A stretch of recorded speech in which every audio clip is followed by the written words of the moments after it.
बोलिए लक्ष्मी नारायण भगवान की जय।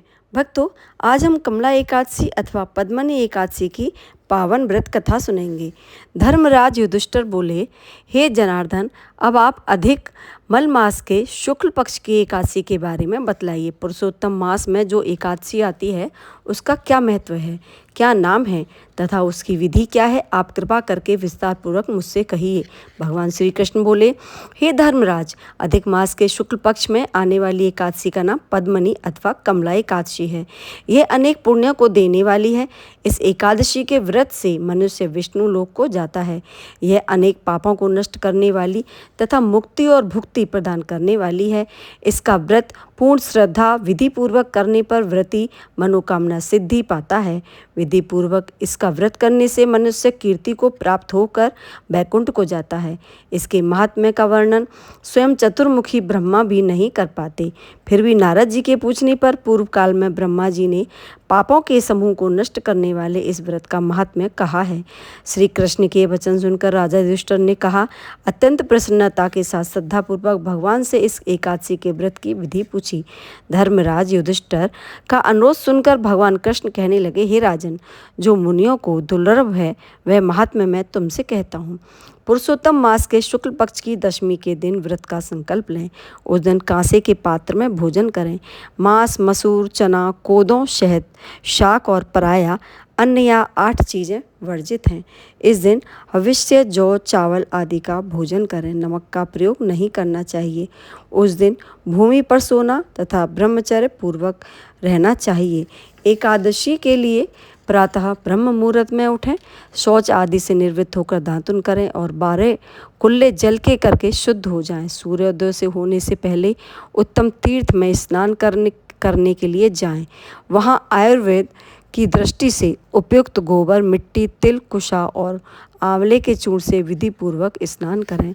पृथ्वी को बारंबार प्रणाम करें। स्नान करने से पहले शरीर पर मिट्टी लगाते हुए प्रार्थना करें, हे मृतके, तुमको 100 भुजा वाले श्री कृष्ण रूप वाराह जी ने उठाया है। ब्रह्मा ने तुम्हें दिया है। कश्यप मुनि ने तुम्हें अभिमंत्रित किया है। इसलिए तुम मेरे नेत्रों, केशों और सारे शरीर में लगकर भगवान की पूजा के लिए मुझे शुद्ध कर दो।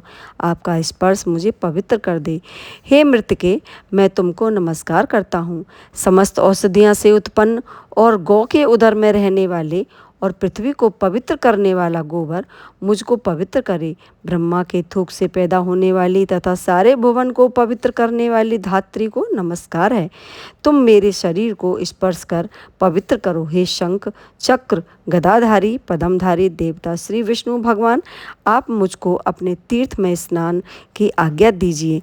इस प्रकार कहकर वरुण मंत्र को पढ़ते हुए गंगादि तीर्थों का स्मरण कर जलाशय, कूप आदि के जल से विधि पूर्वक स्नान करें। इसके पश्चात सुंदर, स्वच्छ, जो फटा न हो ऐसा श्वेत वस्त्र धारण करें। करके विष्णु भगवान का पूजन करें, जो बड़े से बड़े पाप नष्ट हो जाते हैं। फिर संध्या तर्पण आदि का नित्य नियम कर विष्णु भगवान के मंदिर में जाकर उनकी पूजा करें। स्वर्ण की बनी हुई राधिका सहित कृष्ण और पार्वती सहित भगवान शिव की प्रतिमा बनाकर पूजन करें। इस पूजन के निमित्त स्थापित कलश से ऊपर मिट्टी या तांबे का घड़ा रखकर स्वर्ण अथवा रजत की विष्णु भगवान की प्रतिमा स्थापित करके भगवान का पूजन करें। उस घड़े को वस्त्र तथा गंध आदि से सुशोभित करके उसके मुंह पर तांबे या सोने का पात्र रखना चाहिए। उस ऋतु में होने वाले कमल आदि पुष्प चढ़ाएं। धूप, दीप, नवेद, पुष्प, चंदन आदि विविध सामग्रियों से भगवान का पूजन करें। इसके बाद प्रेम में मगन होकर भगवान के सामने कीर्तन, नृत्य गान करें। उस दिन पतित तथा रजस्वला स्त्री का स्पर्श नहीं करना चाहिए। नीच मनुष्यों से उस दिन वार्तालाप न करें तथा झूठ न बोलें। उस दिन गुरु और ब्राह्मण की निंदा नहीं करनी चाहिए। सभी से संयम पूर्वक वार्तालाप करें। उस दिन भक्तजनों के साथ भगवान के सामने पुराण आदि की कथा सुनें। इस एकादशी को निराहार रहना चाहिए। जल भी नहीं पीना चाहिए। यदि न रहा जाए तो जल पी लें। रात्रि को कीर्तन आदि कर भगवान का जागरण करके, नाच और गान करके भगवान का ध्यान करते हुए रहना चाहिए। समस्त रात्रि पूजन करना चाहिए।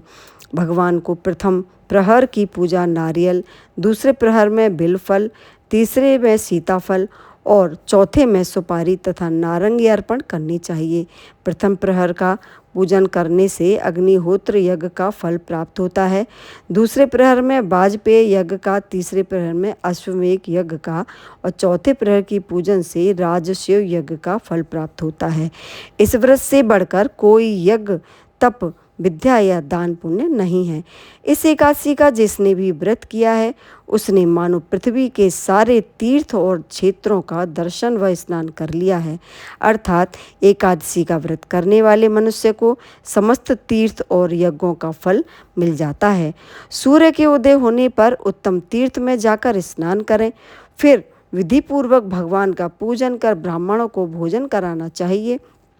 कलश आदि का पूजन कर भगवान की प्रतिमा सहित सब पदार्थों ब्राह्मणों को देना चाहिए। इस प्रकार जो मनुष्य उपयुक्त विधि से भगवान की पूजा करता है, व्रत रखता है, उनका जन्म सफल हो जाता है, उनको जीवन में सफलता मिलती है और इस लोक में अनेक सुखों को भोग कर अंत में विष्णु लोक को जाते हैं। भगवान बोले, हे राजन, तुमने मुझसे पुरुषोत्तम अधिक मास के शुक्ल पक्ष की एकादशी के व्रत की विधि पूछी है। वह सब मैंने वर्णन की। कृष्ण पक्ष की एकादशी की भी यही विधि है। जिसने पद्मनी एकादशी के व्रत को कर लिया, समझो सब व्रतों को कर लिया।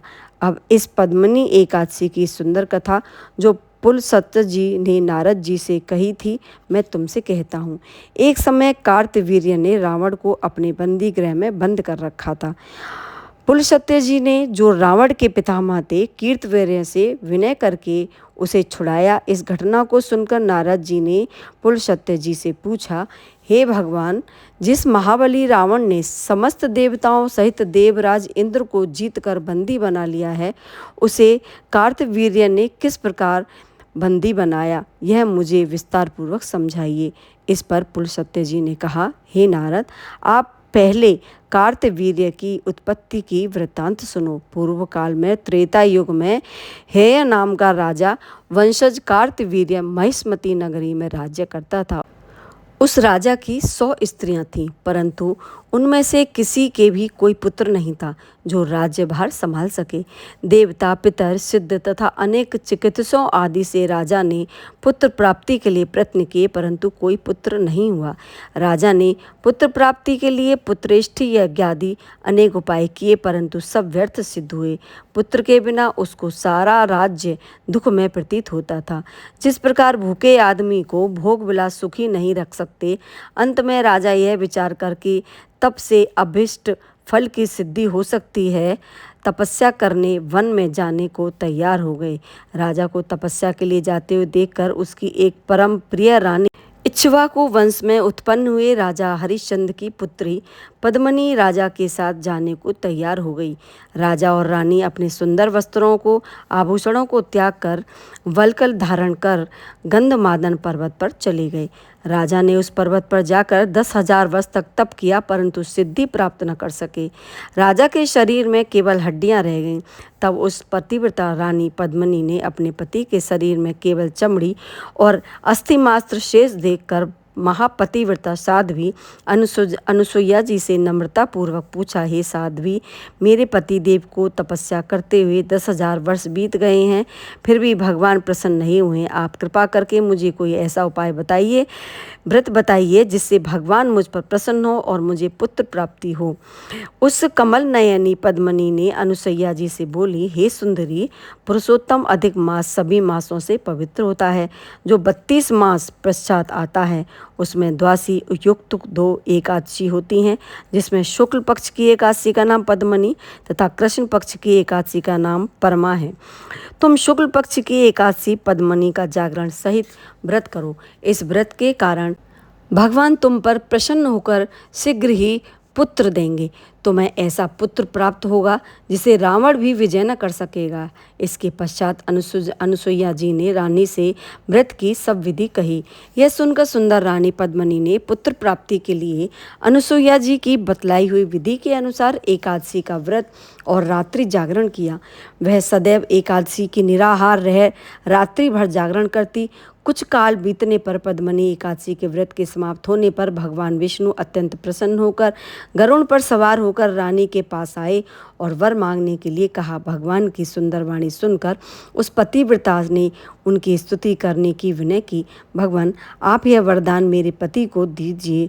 रानी के वचन सुनकर भगवान विष्णु बोले, हे सुंदरी, पुरुषोत्तम मास के समान मुझको और दूसरा कोई मास प्रिय नहीं है। उसमें जो भी प्राप्ति को बढ़ाने वाला एकादशी का व्रत तुमने अनुसुईया जी के कथानुसार किया है तथा जागरण भी किया है, इसलिए मैं तुम पर अत्यंत प्रसन्न हूँ। ऐसा कहकर संसार के दुखों का नाश करने वाली श्री विष्णु भगवान ने राजा से कहा, हे राजन, जिससे आप मनोरथ सिद्ध हो ऐसा अपनी इच्छा के अनुसार वर मांगो। मैं तुम पर अत्यंत प्रसन्न हूँ, क्योंकि तुम्हारी स्त्री की भक्ति ने मुझे प्रसन्न किया है। तब राजा ने भगवान की सुंदर वाणी को सुनकर कहा, हे भगवान, आप मुझे सबसे श्रेष्ठ, सबके द्वारा सम्मानित, विशाल भुजाओं वाले बलशाली पुत्र का वरदान दें।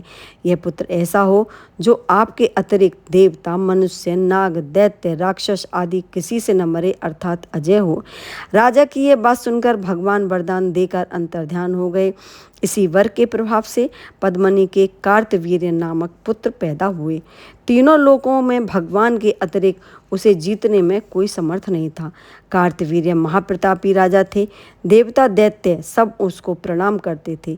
ऐसा कार्तवीर्य यदि दशानन रावण को पराजित कर दे तो कैसा आश्चर्य, क्योंकि महाबली कार्तवीर्य देवताओं के भी देवता भगवान विष्णु के वर से जन्मा था। यह सब पद्मनी के व्रत का प्रभाव था। इतना कह पुलस्त्य मुनि अपने आश्रम को चले गए। श्री कृष्ण कहने लगे, हे अनग्र पुरुषोत्तम, अधिक मास की एकादशी का महात्म्य तुमने पूछा था, जो मैंने तुमसे कह सुनाया। जो मनुष्य अधिक मास के शुक्ल पक्ष की एकादशी का व्रत करते हैं या जो इस संपूर्ण कथा को पढ़ते या सुनते हैं, वह यश का भागी होकर विष्णु लोक को जाते हैं। जैसे अनेक रोई के पर्वत हों और चिंगारी अग्नि की, वैसे ही अनंत जन्मों के पाप हों और पद्मनी एकादशी का व्रत का फल दोनों एक समान शक्ति रखते हैं। तो भक्तों, यह थी कमला एकादशी अथवा पद्मनी एकादशी की पावन व्रत कथा। तो ऐसी ही पावन व्रत कथाएं सुनने के लिए मेरे चैनल को सब्सक्राइब, लाइक, शेयर करना मत भूलिएगा। तो मिलकर बोलिए श्री लक्ष्मी नारायण भगवान की जय।